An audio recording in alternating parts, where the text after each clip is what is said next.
10 ہجری ذوالحجہ کی 9 تاریخ کو وادی عرفات کی وادی 1 لاکھ سے زائد اہل ایمان سے بھری ہوئی تھی۔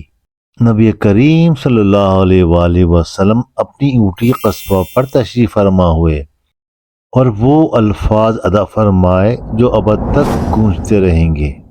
آپ صلی اللہ علیہ وآلہ وسلم نے ایک جملے سے آغاز کیا جس نے صحابہ اکرام کے دلوں کو جکڑ لیا۔ اے لوگوں، میری بات توجہ سے سنو، کیونکہ میں نہیں جانتا کہ اس سال کے بعد میں تمہارے درمیان دوبارہ کبھی اس مقام پر موجود ہوں گا یا نہیں، اس لیے جو کچھ میں تم سے کہہ رہا ہوں اسے بہت غور سے سنو اور ان باتوں کو ان تک پہنچا دو جو آج یہاں موجود نہیں ہیں۔ آپ صلی اللہ علیہ وآلہ وسلم کا لہجہ پروقار اور حکیمانہ تھا۔ جب آپ صلی اللہ علیہ وآلہ وسلم نے فرمایا، اے لوگو، جس طرح تم اس مہینے، اس دن اور اس شہر مکہ کو مقدس مانتے ہو، بالکل اس طرح ہر مسلمان کی زندگی اور اس کا مال ایک مقدس امانت ہے۔ جو امانت تمہارے پاس رکھی جائے اسے اس کے اصل مالک تک لوٹا دو۔ کسی کو تکلیف نہ پہنچاؤ تاکہ تمہیں بھی تکلیف نہ پہنچے۔ پھر آپ صلی اللہ علیہ وآلہ وسلم نے ماضی کے معاشی ظلم کا خاتمہ کرتے ہوئے فرمایا، اللہ نے تم پر سود حرام کر دیا ہے، لہذا سود کی تمام واجب الادا رقمیں آج سے ختم کی جاتی ہیں۔ تمہارا اصل ہی تمہارا سرمایہ ہے، نہ تم کسی پر ظلم کرو گے اور نہ تم پر ظلم کیا جائے گا۔ ان الفاظ نے ایک ایسے منصفانہ معاشرے کی بنیاد رکھی جہاں ہر فرد کی عزت اور مال استحصال سے محفوظ ہو۔ اس خطبے کا سب سے انقلابی حصہ نسلی اور سماجی تفریق کا خاتمہ تھا۔ آپ صلی اللہ علیہ وآلہ وسلم نے بڑے جوش کے ساتھ اعلان فرمایا، تمام انسان آدم اور حوا کی اولاد ہیں۔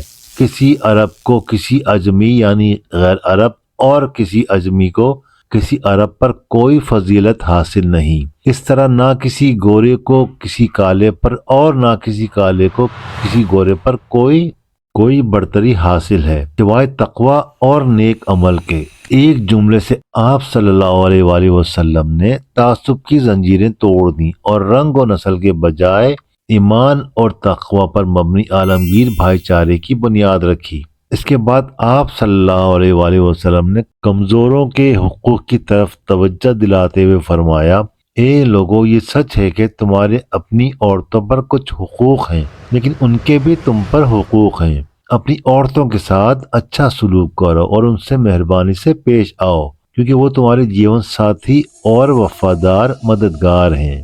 پھر آپ صلی اللہ علیہ وآلہ وسلم نے کامیابی کا وہ حتمی راستہ بتایا جو انسانیت کے لیے آپ کی میراث ہے۔ میں تمہارے درمیان 2 چیزیں چھوڑے جا رہا ہوں، اللہ کی کتاب یعنی قرآن اور میری سنت۔ اگر تم ان کی پیروی کرو گے تو کبھی بھی گمراہ نہیں ہوگے۔ اسی دوران آخری وحی نازل ہوئی جس نے دین کی تکمیل کی مہر ثبت کر دی۔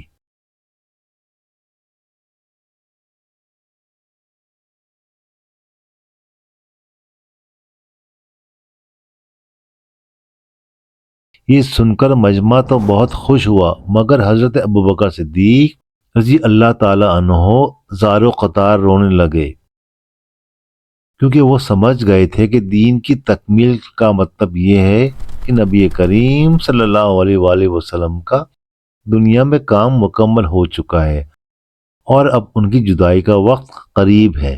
آخر میں آپ صلی اللہ علیہ وآلہ وسلم نے آسمان کی طرف دیکھا اور اس عظیم مجمع سے پوچھا، اے لوگو، کیا میں نے اللہ کا پیغام تم تک پہنچا دیا ہے؟ پوری وادی ہزاروں آوازوں سے گونج اٹھی۔ جی ہاں، آپ صلی اللہ علیہ وآلہ وسلم نے اپنی شہادت کی انگلی آسمان کی طرف اٹھائی اور پھر لوگوں کی طرف اشارہ کرتے ہوئے 3 بار فرمایا، اے اللہ گواہ رہنا۔ آپ صلی اللہ علیہ وآلہ وسلم نے یہ بات فرماتے ہوئے بات مکمل کی کہ یہ ہم سب کی ذمہ داری ہے۔